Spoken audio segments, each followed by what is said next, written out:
O Ministério da Educação quer que seja avaliada uma, digamos, conduta da Universidade de Brasília. O curso de graduação de Ciência Política vai oferecer uma disciplina chamada O Golpe de 2016 e o Futuro da Democracia no Brasil. Caio, vamos lá. Imagina o tamanho dessa polêmica já, né? Pois é, você prestou atenção no nome dessa disciplina? O Golpe de 2016 e o Futuro da Democracia no Brasil.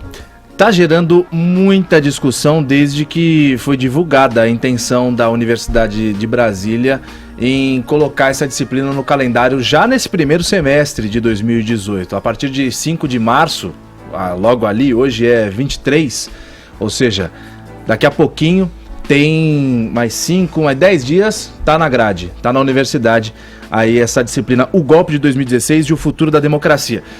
Quem está escutando a gente agora, bem sabe, ou tem muita gente que até sabe ou finge não saber e tal, mas toda história tem um ponto de vista, ela é contada sob um ponto de vista. Não tem acordo, esse negócio de é imparcial, é balela, isso é bonito no discurso da faculdade, não existe. Porque se acontece um fato aqui na minha frente, eu vou contar desse ângulo que eu tô vendo. Se o cara que tá do outro lado da sala assistir ao mesmo fato, for contar, ele vai contar daquele ângulo e daí por diante. Isso é normal, mas a gente vai chegar no ponto do porquê de toda essa discussão. Quando você classifica o golpe de 2016 e o futuro da democracia do Brasil, você já está colocando um ponto duvidoso e a gente vai chegar lá.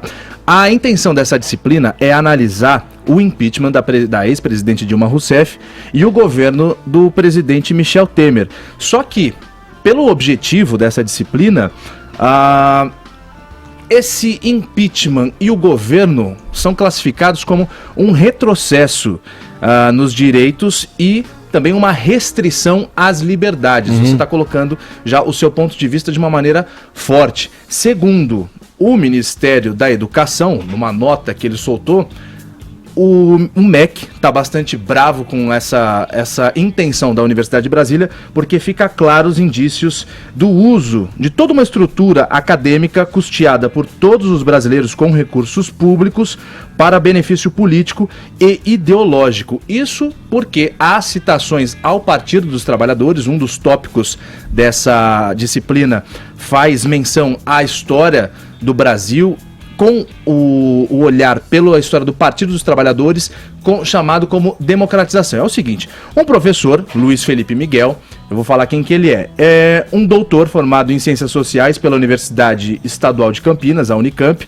é pesquisador do CNPq, foi vice-presidente da Associação Brasileira de Pesquisadores em Comunicação e Política entre os anos de 2013 e 2015. Ele montou essa disciplina, pegou toda a história e fez o seguinte, numa ordem cronológica dos fatos que teriam acontecido para a deposição da presidente Dilma Rousseff, com assuntos como a nova direita radical, a esquerda e as pautas identitárias. Enfim, o programa é iniciado a partir de leituras da ditadura de 1964, aí vai passando por discussões de pontos da história do PT e conceitos sobre a democracia, faz uma análise das manifestações de 2013, aí chama o período de retirada de direitos e redução do Estado, aí a partir do impeachment da ex-presidente Dilma Rousseff. Faz toda essa leitura da história de 1964 até agora, mas num ponto de vista muito particular, da esquerda até aí tudo bem, a partir do impeachment começou a chamar a história como um golpe. E isso deixou o pessoal todo enfurecido. O MEC, por conta dessas razões que ele já explicou nessa nota, fala, olha, tá usando toda uma estrutura acadêmica custeada pelo povo para fazer uma venda ideológica da esquerda e tal, do Partido dos Trabalhadores, defendendo uma militância.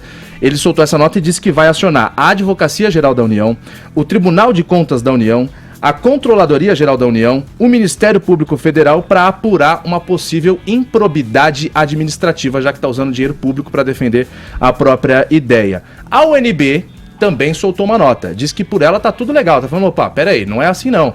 A proposta de criação, isso já tá aberta a aspas porque é a nota deles, a proposta de criação de disciplina, bem como suas respectivas emendas, é de responsabilidade das unidades acadêmicas, que têm autonomia para propor e aprovar conteúdos em seus órgãos colegiados, fecha aspas. Ou seja, eles estão falando, a gente tem autonomia para fazer o que a gente bem entender, isso aqui é assunto nosso, deixa com a gente.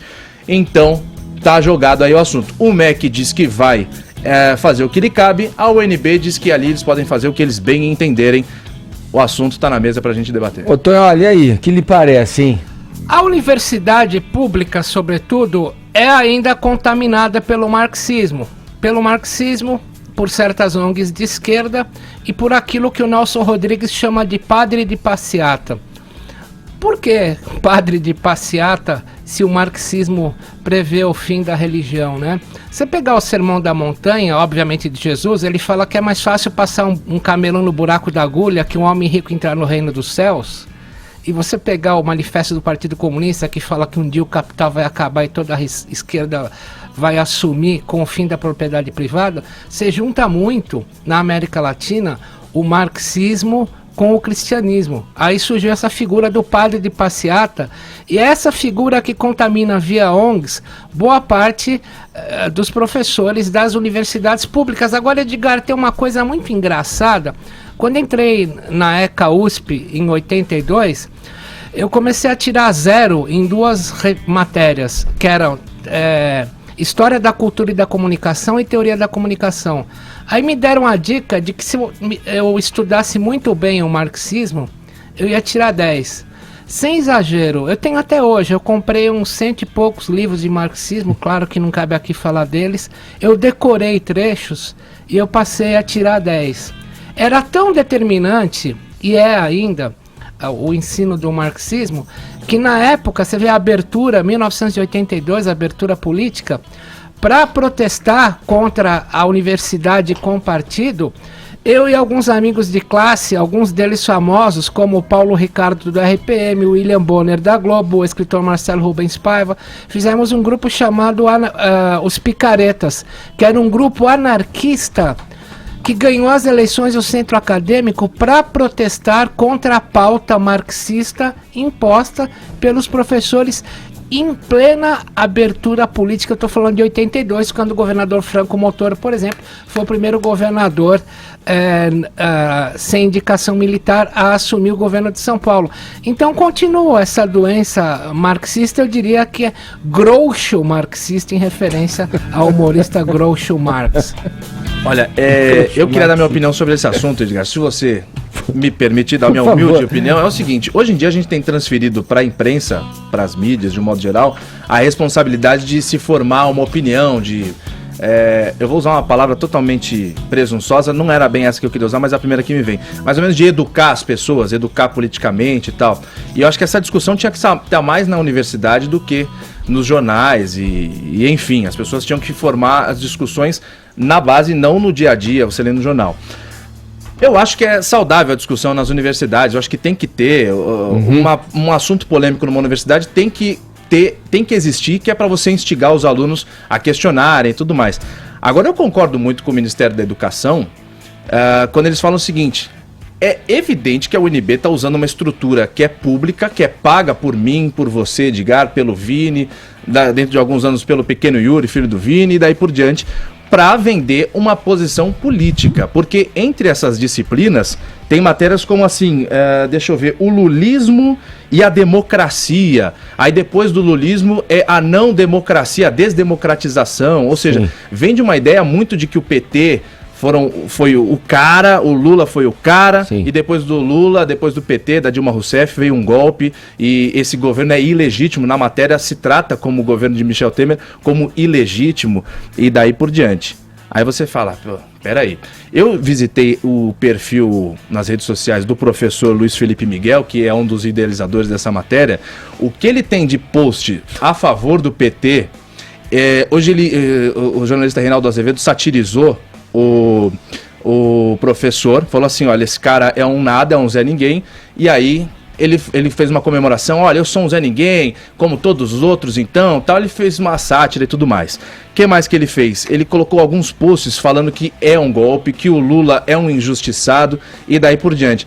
Aí você fala, cara, você não está querendo ensinar os alunos, você está querendo fazer uma lavagem cerebral. Essa é a impressão que eu tive. É só entrar lá no Facebook como Luiz Felipe Miguel, tá lá, é um perfil público, você tem acesso caso você tenha interesse em ver. Fiquei pensando naquela expressão que o Tonalho trouxe pra gente ontem, era trigger, o que? Onde o aluno pode... Warning Trigger. Warning Trigger, né? Quer dizer... A nova esquerda americana inventou a New Left, chamada uma coisa Warning Trigger, que pode servir, no final das contas, para ambos os lados. Se o professor está te doutrinando para um lado, você fala, não aceito. E isso tem gerado muito atrito, warning trigger, mas no fundo é um atrito bom, porque, Sim. digamos, os alunos se veem na iminência de poder protestar a linha que o professor está colocando. Se ele não está colocando os dois lados da questão, como é que a gente cresce intelectualmente, culturalmente? A partir da contradição. Você coloca os dois termos, a esquerda e a direita, e faz com que o aluno tire as suas conclusões do que ele escreve. Exato. É só a contradição que faz a gente crescer enquanto ser humano. Tudo que não é contradição é dogma. Aham. E o dogma não admite ser contestado. Fico pensando, o nome desse curso talvez pudesse ser o futuro da democracia, onde o professor traz, né, os fatos, pode até incluir ali a sua tendência, né, do pensamento dele, mas fazer proselitismo de qualquer coisa que seja, né, na verdade o papel dele ali é despertar uma consciência crítica, né? Edgar, você sabe melhor que eu que quando o Raul Seixas falava em metamorfose ambulante, junto com o Paulo Coelho, ele estava pregando exatamente isso. O ser humano que está envolvido nas mais profundas contradições tende a evoluir no sentido cultural.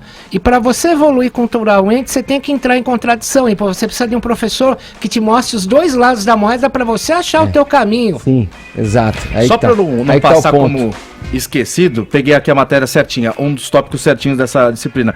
O lulismo, a era do lulismo e a paz social. É esse o nome certo. Claro que existia a paz social. É. Como o Tonhela já classificou, você comprava um carro em 90 meses, você achava que você estava tendo condição de comprar um baita carro legal, mas você estava diluindo isso em 70 anos, você comprava a geladeira pela metade do preço, então era aquele cala-boca de que não, tá tudo bem. Tá Eu tudo quero ver se democratas que são, se esses entusiastas dessa disciplina, por exemplo,